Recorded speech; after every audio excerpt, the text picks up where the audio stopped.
একটা মানুষ কতটা ল্যাদখোর হলে পরে 6 তারিখ মানে 6 মার্চের করা ভিডিও আজকে প্রায় 14 তারিখ না 15 তারিখ আজকে বসেছে এডিট করতে। যাই হোক, 4 তারিখ ছিল আমার বরের বন্ধুর বিয়ে, 6 তারিখ ছিল রিসেপশন, সেখানে গেছিলাম। তো খালি হাতে তো যাওয়া যাবে না, তো কী গিফট দিয়েছি তোমাদের সাথে শেয়ার করা হয়নি। তো দেখতেই পারছো এখানে বড় একটা বাক্স আছে, তো যেটা অনলাইন থেকে আমার বর কিনেছে। এবার চলো তোমাদেরকে দেখাই কি কিনেছে। তো বাক্সটার ভিতরে এই দেখো অনেক বড় একটা গিফট ও অর্ডার দিয়েছিল, তো তোমাদেরকে দেখাই। এখানে আছে হচ্ছে একটা কি বলে এটাকে, তো বর অর্ডার দিয়েছিল তার বন্ধুর রিসেপশনের জন্য এয়ার ফ্রায়ার একটা, আর এটা হচ্ছে কেন্টের, খুবই ভালো একটা ব্র্যান্ডের, দেখতেই পারছো। আর এটা দেখতেও কিন্তু খুবই সুন্দর ছিল। তো যেহেতু এটা আনবক্সিং কী বলে ডেলিভারি ছিল, সেহেতু এটা আনবক্স করে আনা হয়েছে। এবার সেটাকে সুন্দর করে প্যাকিং করে তো দিতে হবে। তো এই কদিন করার টাইম পাইনি। তো যেদিন আমাদের মানে রিসেপশন পার্টি ছিল সেদিনই বিকালবেলায় দেখতে পাচ্ছ বসে পড়েছিলাম, সুন্দর করে প্যাকিং করে দিয়েছি। এই দেখো গিফটটা র্যাপ করে দিয়েছি। তো এখন বাজে হচ্ছে প্রায় 5টা, আমি চলে এসেছি রুমে। ভাবলাম চলো মানে সাজতে তো টাইম লাগবে একটুখানি, বিয়েবাড়ি যেহেতু যাবো সেই সাজটা একটু আলাদাই হবে। তো ভাবলাম চলো আমি একটু একটু করে সাজাটা স্টার্ট করি। বর চলে গেছে ব্যাংকে চাটা খেয়ে। তো আর আমি এই শাড়িটা বের করে নিয়েছি, এটা হচ্ছে আমার শাশুড়ি মায়ের একটা শাড়ি, যে কিনা আমার বর হওয়ার সময় মানে হওয়ার পর বা হওয়ার আগে বা বেশ একটা যখন বোম্বেতে থাকতেন তখন কিনেছিল। খুবই সুন্দর শাড়িটা, দেখতেই পারছো কালারটাও কিন্তু খুব সুন্দর। আর সাথে আমি এই ব্লাউজটা দিয়ে পরবো, যেহেতু এই শাড়ির ব্লাউজ কোথায় গিয়ে আমি কিছুই জানি না। যাই হোক, তো প্রথমে ভাবলাম শাড়িটা একটু র্যাপ করে রাখি যাতে পরতে একটু সুবিধা হবে। সেটা করে রেখে আমি ভাবলাম প্রথমে চুলটা বেঁধে নিই। তো আমি যেহেতু একাই চুলটা বাঁধবো সেহেতু একটু টাইম তো লাগবেই। তো প্রথমে একভাবে চুলটা বেঁধেছিলাম, সেটা আবার খুলেছি কারণ আমার সেই স্টাইলটা একদমই পছন্দ হয়নি। দেন আবার আমি এইভাবে একটা বান করলাম আর সুন্দর করে একটা খোপা করেছি, দেখতেই পাচ্ছি একটু ক্রিম্পিং করেছি যাতে একটু চুলটা ফোলে। আর সুন্দর করে একটা খোপা করেও নিয়েছি, একটুখানি টাইম লেগেছে। তো যতই আমি 5টার সময় সাজতে বসি না কেন, সাজতে কিন্তু আমার অনেকটা টাইম লেগেছে।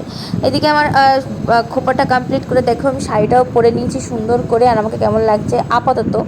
তো শাড়িটা পরে আমি মেকআপটাও হাফ রেডি মোটামুটি। এখন আমার ছেলেকে রেডি করতে হবে, জুয়েলারিগুলো পরবো। দেন একটা যে মা মালা নিয়ে এসেছিলো সকালবেলায় ফুলের মালা, সেইগুলো খোপায় দেব।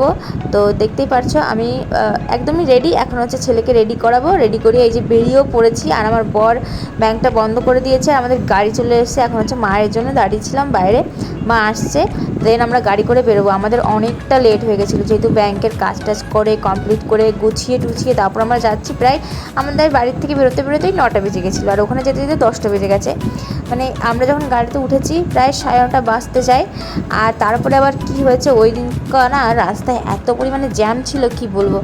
যাই হোক, অনেকক্ষণ ওয়েট করার পরে প্রায় 10টা নাগাদ আমরা পৌঁছে গেছিলাম সেই ভেন্যুতে যেখানে হচ্ছে ওদের অনুষ্ঠানটা হচ্ছে। আর অনুষ্ঠানটা কিন্তু যেদিন আমরা বিয়েবাড়ি গেছিলাম যেখানে হচ্ছিল বিয়েটা আর কি, যে লজে হচ্ছিল বউভাতটাও সেখানেই হচ্ছিল। যাই হোক, মোটামুটি পৌঁছে যাওয়ার পরে তাদেরকে গিফট দিলাম। আর দেখো গেটটাও কিন্তু সেই একই রয়েছিল, যদি একই লজ বিয়ে। আর এখানে ওদের একটা বিয়ের সুন্দর ব্যানারটা নিয়েছিল, দেখতে খুব সুন্দর লাগছিল। যাই হোক, ভিতরে গিয়ে গিফট দিয়ে ফটো তুলে দেখো চলে এসেছি আমরা স্টার্টার খেতে।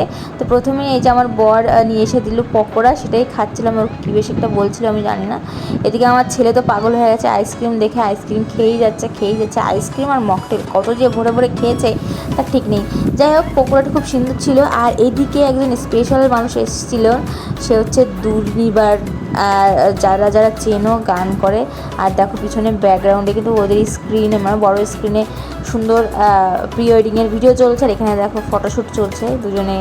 যাই হোক, তারপরে এগুলো স্টার্টার খেয়ে আমি তারপরে চলে গেছিলাম হচ্ছে আইসক্রিম আনতে। আর ননদ বলছিল বলছি আইসক্রিম খাবো, ধরো চলো এনে দিচ্ছি। তো এখানে অনেক রকমের স্টার্টার ছিল, যেরকম ধরো ice cream, mocktail, pakora, coffee, fuchka তো বিয়েবাড়ি খেতেই হবে গেলে পরে। তো আমি বেশি খাইনি, গিয়ে ওই 4টে না 5টা ফুচকা খেয়েছিলাম। আর সত্যি কথা বলতে ফুচকাটা কিন্তু ভীষণ টেস্টি ছিল, খুবই ভালো লেগেছে ফুচকাটা খেতে। তারপরে মোটামুটি লাইন দিয়ে 1-1.5 ঘন্টা লাইন দেওয়ার পর খেতে বসেছিলাম আর ওদিকে আমার শ্বশুরমশাই ছেলেকে দেখছিল।